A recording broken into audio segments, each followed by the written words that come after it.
સાબરકાંઠા જિલ્લાના હિંમતનગરના છાપરિયા વિસ્તાર નજીક આવેલ પ્રથમ સ્ક્વેરમાં છેલ્લા કેટલાક સમયથી AR કન્સલ્ટન્સી નામની પેઢી થકી પોન્જી સ્કીમનું મસ્ત મોટું રેકેટ ચલાવવામાં આવી રહ્યું હતું। શહેરના હાડસમા વિસ્તારમાં AR કન્સલ્ટન્સી નામની પેઢી દ્વારા સૌથી વધુ એજન્ટો થકી રોકાણકારોને પોન્જી સ્કીમમાં રોકાણ માટે પ્રેરિત કરવામાં આવી રહ્યા હતા।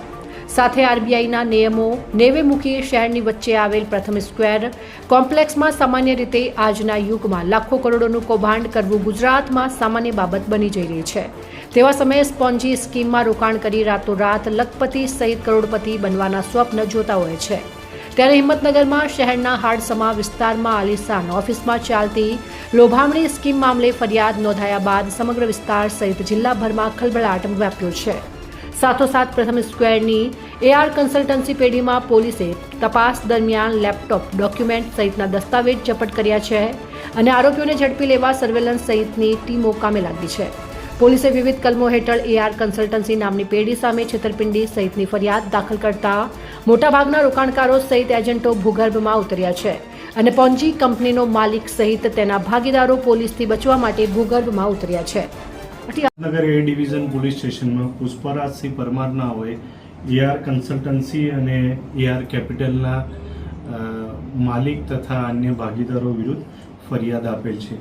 એ ફરિયાદ એવી છે કે રાષ્ટ્રીયકૃત બેન્કો અને નાણાકીય સંસ્થાઓ કરતાં ઊંચા વળતરની લાલચ આપી અને વિશ્વાસ કરાવી રોકાણકારોના પૈસા રોકેલા, જેમાં 3 થી 10% જેટલું ઊંચું વળતર એમ લોકોને મળશે તેવી હકીકત માટે જાહેરાતો આપી સોશિયલ મીડિયા ઉપર પ્રચાર કરી જે હાલના આરોપીઓ છે એ લોકોએ જાહેરાતો આપેલી।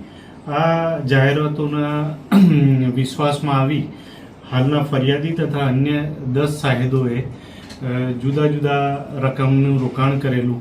આ કુલ રકમ 3,42,91,000 રૂપિયા થાય છે અને એ જે ફરિયાદી અને અન્ય સાહેદો છે એમને સાવ સામાન્ય વળતર આપેલું શરૂઆતના તબક્કામાં અને ત્યારબાદ કોઈ પણ પ્રકારનું વળતર આપેલું નહીં। અને જ્યારે પણ આ ફરિયાદી તથા સાહેદો એમની પાસે પોતાના વળતરની માંગણી કરતા હતા ત્યારે કોઈને કોઈ બહાના આપી એમને વળતર આપેલ નથી। હાલ જે આ AR કેપિટલ ને AR કન્સલ્ટન્સીની જે મુખ્ય ઓફિસ છે સહકારી જીન 4 રસ્તા પાસે, ત્યાં એ બંધ છે અને એના ઘરે પણ આરોપીઓના જે છુપાવાના સ્થળો છે ત્યાં જુદી જુદી ટીમ બનાવી પોલીસ વિભાગ તરફથી કાર્યવાહી કરવામાં આવેલ છે। અત્યાર સુધીમાં સાહેબ કેટલા રોકાણકારો સામે આવે છે? હાલ સુધી ફરિયાદી તથા અન્ય 10 સાહેદો એટલે કુલ 11 જણ પોલીસ સમક્ષ આવેલા છે। સંચાલક કોણ છે? સંચાલક એટલે AR કન્સલ્ટન્સીના જેમણે ખોલી હતી એ અજયસિંહ મકવાણા તથા અન્ય 2 વ્યક્તિઓ છે। અત્યાર સુધીમાં કેટલી વસ્તુઓ જપ્ત કરવામાં આવી, શું કાર્યવાહી કરવામાં અને આગળ શું કાર્યવાહી કરવામાં આવશે? હાલ સુધી જે આ ઓફિસ છે અને અન્ય સ્થળથી એક લેપટોપ, એક કમ્પ્યુટર તથા અન્ય દસ્તાવેજો કબજે કરેલા છે।